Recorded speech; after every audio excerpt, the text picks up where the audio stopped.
대장동을 한번 가볼까요? 오랜만에. 대장동은 잘 있나? 대장동 사건은 아직도 이번 지방선거 때 우려먹고 있잖아. 경기도나 분당 선거에서. 재판 보도가 나오잖아요. 이재명 안 나옵니다. 이제 간단한 구조로 설명해 드릴게요. 관련된 사람이 2명 돌아가셨어요. 검찰 조사를 받고. 이재명과 연관성이 있었다면 이재명 불면 돼요. 근데 왜 본인의 생명을 놔버릴까요? 검찰은 그 사람들을 모욕주기식 수사를 합니다.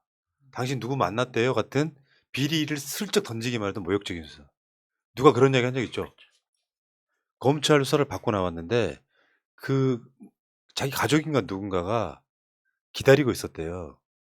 그 기다리는 게 없었다면 나는 죽을 뻔했다. 너무 모욕적이어서 세상 하직하려고 했었다. 그런 경우가 비일비재합니다. 마찬가지로 재판을 받고 있는데 자기들끼리 지금 뭐 저 남욱하고 또 김만배, 곽상도 막 저격하고 있잖아요. 자기들끼리. 그러면 누군가는 거기서 이재명을 불면 돼요. 이거 이재명 몫으로 남겨둔 게 있다 같은 안 나오고 있잖아요. 근데 아직도 언론에서는 대장동 수사를 서울중앙지검이 송경호가 할 것이다. 냄새 피우면 엄청 냄새를 피우고 있잖아요.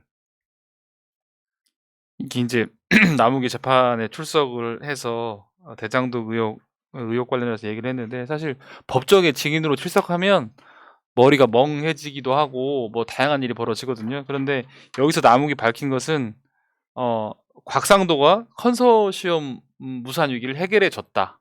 그리고 김만배가 그런 얘기를 했고 또 김만배한테 돈 달라고 하는 얘기를 들었다라고 정도 얘기를 하고 그리고 이제 곽상도가 또 남욱한테 물어보는 대목이 있거든요. 컨소시엄 무산 위기 해결해 줘가지고 내가 50억을 달라고 하더냐 이렇게 컨소시엄 무산 위기 해결과 50억 준 게 연관 있느냐 또 없다고 얘기를 해요. 그 부분은 못 들었다고 얘기를 하거든요. 그래서 남욱이 증인으로 출석해서 정말 자기는 아무 관련이 없는 것처럼 연기를 잘했다. 그리고 자기가 돈 준 돈도 5천만 원 준 것도 남욱이 지금 뭐 그 변호사법 위반으로 구속돼 있는 아니죠 그 뇌물 준 걸로 구속돼 있는 정치자금법 위반으로 구속돼 있는데 그거는 변호사 비용으로 준 것이다 이런 얘기를 했었고 그런데 아까 이제 프란님 말씀하신 것처럼 사실은 지금 이 대장동 사건이 법정에서 계속 논란이 되고 있는데 이재명 이름 나오는 게 없어요. 거기서 이 꺼내면 되고 물어보면 되고 나오는 게 없어. 그럼에도 불구하고 계속 언론에서 진짜 이렇게 이재명 수사 계속되고 있는 것처럼 말하는 것은 전체적으로 다 그냥 지방선거건 뭐 이재명에 대한 미래건 민주당에 대한 미래건 이런 공격하기 위함으로 쓰이는 것에 불과하다라고 생각합니다. 예. 2015년 화천대유가 하나은행과 컨소시엄을 만들려고 할 때 경쟁업체와 손잡는 것을 곽 전 의원이 막아줬다. 그러니까 하나은행이 딴 데로 갈 거를 화천대유랑 묶어줬다. 이게 사건 핵심이 나왔고 그래서 곽상도 아들이 50억을 받았다 이 이야기인데 이게 지금 논란이 되고 있는 거예요. 여기서 이재명이 어디 있어요? 그러니까 성남시가 5천억 원 이상을 공공이 환수한 건 나머지는 그들의 영역이지 이재명과 연관이 없는 거잖아요. 이런 거고. 그러니까 지금 서울중앙지검의 송경호가 대장동 수사를 어쩌네 저쩌네 해도 물론 얘들은 여기다가 이재명으로 쓰진 않지. 사람들은 대장동하면 이재명이 떠오르지. 선거 전에 계속 대장동을 언급을 하면서 이제 윤석열 쪽이 들어가면 문재인 정부 때가 아닌 검찰이기 때문에 이재명을 찾아낼 거야. 근데 이미 재판은 진행 중이란 말이에요. 그 자들에 대한 재판이 진행 중이잖아. 그러니까 여기서는 기본적으로 이재명 성남시장이랑 가장 가까울 수밖에 없는 건 유동규잖아요. 유동규. 성남도공 본부장이었던 사람. 네. 그 유동규가 그 놈들로부터 일부 소위 아주 전문 용어죠. 뽀찌. 뇌물 한 2, 3억 받은 게 전부예요. 구조적 비리는. 그거 유동규가 이재명한테 상납하려고 그거를 받았겠어요? 보니까 이 사람 좀 뭐 사생활도 그렇고 약간 공공해. 그래서 얘네들은 돈 막 펑펑 벌고 있잖아. 나도 좀 줘 이렇게 된 거예요. 사실은 그거라고. 나머지는 이재명 후보가 책임질 거는 단 한 건도 없는 거예요. 그건데 그러니까 이재명 후보가 그 개항을 해 선거를 나갔더니 뭐 방탄국회 피- 하면서 지금 불체포 특권을 폐지한다 만다. 이것도 다 선동인 거죠. 이재명 후보가 딱 받아쳤었잖아요. 불체포 특권 폐지 찬성한다. 그런데 이게 다른 말이 국민의힘 의원들 찬성 안 할 걸? 아니 그리고 우리는 민주당은 계속해서 만약 의원들 만약에 어떤 체포 동의안이 제가 알기로는 최근 들어서 이번 그 의원들하고 그전 국회의원들 같은 경우는 만약에 우리 당 의원이라고 하더라도 체포 동의안이 오면 거의 다 동의해 준 걸로 알고 있거든요.